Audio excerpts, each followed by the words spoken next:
मेरो अमाजु दिदी चाहिँ 46-47 वर्ष भइसक्नु भयो, तर पनि 5-6 वर्ष केटी जस्तै हुनुहुन्छ।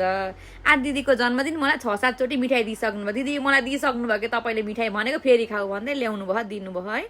अनि हामी चाहिँ यहाँ दिदीको जन्मदिनको उपलक्ष्यमा ज्येष्ठ नागरिक बुवा आमाहरू हुनुहुन्छ कि यहाँ भजन कीर्तन गाएर बस्नुहुन्छ 12 बजेबाट 3-4 बजेसम्म। अनि त्यहाँ चाहिँ बुवा आमाहरूलाई खाजा खुवाउने भनेर हामी गएको। अनि पहिला सुरुमा चाहिँ एकछिन कीर्तनहरूमा समावेश भएपछि चाहिँ हामीलाई सम्मान गर्नुभयो। दिदीहरूले चाहिँ खाजाहरू बनाउन थाल्नु भएको छ। अनि दिदी के गर्नुपर्छ भनेको मैले, अनि होइन सबै गरिसक्यौँ हामीले भनेर भन्नुभयो कि दिदीहरूले चाहिँ आफ्नो आफ्नो के साथीहरूसँग भाग लाएर कहिले कसले गर्ने कहिले कसले गर्ने कति मजाले यहाँ मन्दिरमा आएर सेवा गरिरहनु भएको हुन्छ कि। अनि आमाले चाहिँ यहाँ हेर्नु भयो नाचगान कीर्तन। अनि त्यसपछि दिदीहरूले केही गर्न पर्दैन भनेपछि म फेरि यता भजन कीर्तन भएको ठाउँमा आएँ। साथीहरू कति मजाले भजन कीर्तन गाउनुहुन्छ होइन। अनि मेरो बाबु चाहिँ जतिखेर नि आमा भट्टा आएर गन गन गर्छ, आमा तपाईँको मोबाइल ल्याउनु भनेको छ के भनेको छ।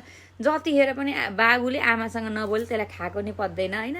अनि बुवा आमाहरू पनि कति मजाले यो भजन कीर्तनहरू सुन्नुहुन्छ कि।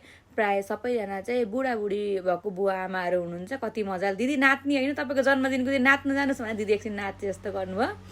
अनि नाच्दाखेरि फन्न घुमेँ, म त नाच्दिनँ, म त फनन्न घुमाएँ भन्नुभयो। एक राउन्ड यस्तो हान्नुभयो थियो। मैले चाहिँ नाच्न पठाएको दिदीलाई, म नाच्दिनँ भनेर आउनुभयो हाम्रो दिदी चाहिँ होइन। अनि दिदीहरू चाहिँ कति राम्रोसँग नाच्नु। छोरोले यहाँ भिडियो खिच्नु मोबाइल ल्याउनु मम्मी भनेको छ, यही गनगन गरे यता गह घरि आमासँग मोबाइल मागे, घरि मेरो मोबाइल खोज्न आए साथीहरू। अनि दिदीहरूले यहाँ चाहिँ खाजाहरू बनाइसक्नु भएको थियो। अनि अब बाँड्ने पालो चाहिँ अनि हाम्रो हो कि।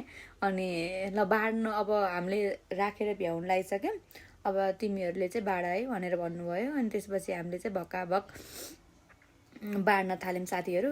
कति धेरैजना हुन्छ यहाँ बुढाबुढी बुवा आमाहरू चाहिँ, बुवा आमाहरूलाई चाहिँ प्रायः सेलरोटी एकदमै मनपर्छ अरे। अनि हामी चाहिँ त्यही सेलरोटी तरकारी फलफुल खुवाउने भनेर आज त्यही खाजा खुवायौँ है। अनि कालो चिया, धेरैले चाहिँ दुधको चिया खानु नरहेछ कि यहाँ ग्यास्ट्रिक हुन्छ यताउता भनेर होइन। अनि कालो चिया बाँड्यौँ हामीले साथीहरू। आज चाहिँ कति रमाइलो नै भयो कि, आत्मज्ञान मन्दिर हो यो चाहिँ। अनि कति बुढी आमाले पनि कति मजाले सेलरोटी चपाउनु भएको, त्यो देखेर म दङ्ग परेँ, कति मिठो लाग्ने सेलरोटी। अनि साथीहरू हाम्रो सानो सानो मिनी भ्लग कस्तो लाग्यो हेरेर भन्नु होला होइन। दिदीले चाहिँ भक्काभक चियाइ बाँडिरहनु भएको छ।